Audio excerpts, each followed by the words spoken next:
So I gathered from your talk, you're celebrating the unremarkable moments or the unappreciated moments. What makes them something that you want to focus on?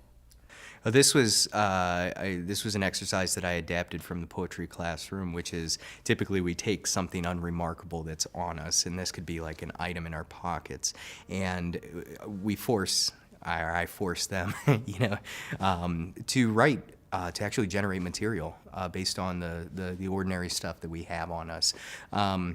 So trying to adapt that to a large-scale audience and get them to kind of put themselves in that place where the ordinary around them becomes this remarkable thing was really my goal. So just to get them as close as I could to that feeling that we get in the poetry classroom, but also we get as poets when we're generating work and going through life. So.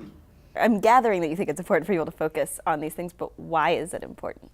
That's a good question. I mean, I think it's important that we aspire towards consciousness as much as we can, and I think that at the very heart of my exercise is really just generating this greater level of awareness to your surroundings so that we can be more active participants in our daily lives. So that's, I mean, I would advocate that people do that more often, whether or not it's through my exercise or some mindfulness exercise or meditation. There are a lot of ways to do it. My exercise was just one that works for me. Mm-hmm.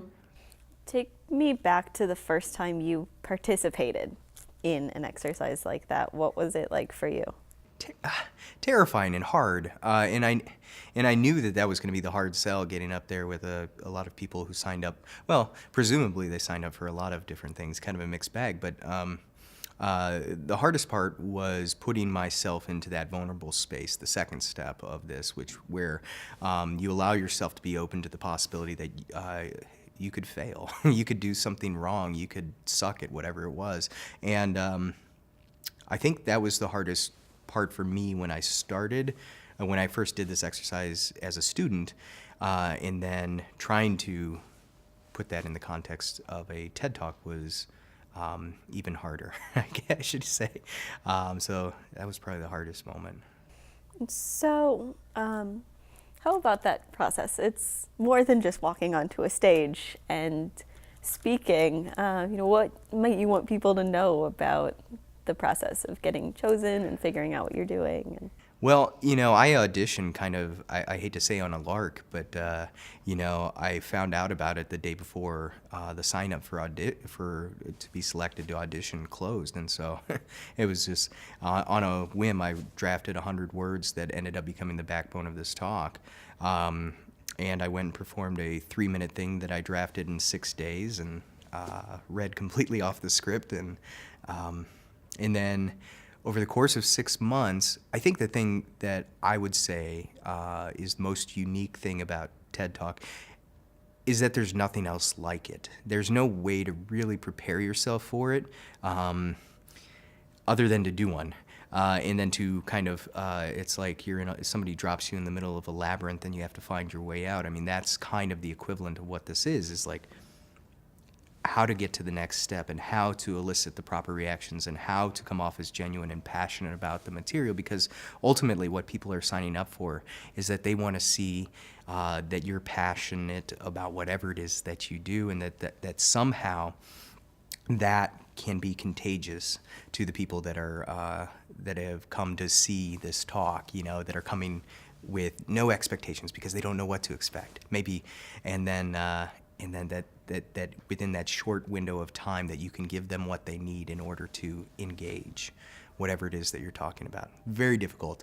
Not for the faint of heart, I will say. If you don't like public speaking, this is it's cumbersome and kind of tricky, but totally worth it. Totally worth it. Yeah, sort of public speaking on steroids, but Yeah. You did come across as passionate about your topic. So what was kind of the people only walked out of there with one thing from your talk. What did you want that to be? I wanted them to walk out with a greater sense of awareness of the places that they walk through on a daily basis, so that when they walk out of the auditorium, that somehow the rotunda feels like they've seen it for the first time. And the reason why is I want that freshness injected into, people's lives. I think that is something that we often lose track of, and we need something to kind of, whether it was one of the the speakers who went after me, Mallory, who was talking about playfulness. I mean, it was very similar in the idea of getting yourself out of the comfort zone of the ordinary and the mundane and the trivial and the overlooked, and just the kind of process of dailiness, into a place where, everything seems fresh again and life seems worth living. I would advocate, one of the things that I was careful not to do was I didn't turn this into a talk about advocating for poetry. So I guess one thing that I would say to them is that, poetry is a place where I have found the ability to do this kind of exercise on a daily basis, to incorporate it into my life. And so I would suggest that it is a possible place that people could go to maybe find that experience. Great. Thank you very much. Thank you.